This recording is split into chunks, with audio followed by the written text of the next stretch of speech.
Mabinti wengi huwa wanafikiri wanaachwa kwa sababu hawataki kushiriki tendo. La hasha, wanaachwa kwa sababu hawana misimamo. Yes, umesikia vizuri. Narudia, wanaachwa kwa sababu hawana misimamo.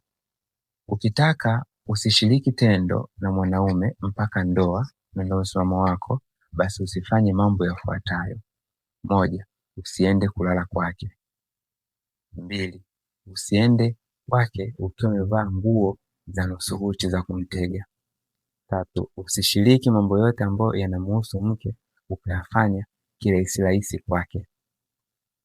4, hakikisha hujawahi kulala na mwanaume mwingine kabla ya yeye. 5, hakikisha haumtegemei yeye kama mzazi wako au kama mume wako, yani akuhudumii. Hata kama anakuhudumia ni kwa sababu yeye kalazimisha, ila sio kwa sababu wewe unataka. Mambo haya 5 niliyokutajia yanaondoa misimamo ya wanawake kwa sababu inaonekana yote haya anayataka na anayafanya, lakini hataki kutoa tendo, anatumia tendo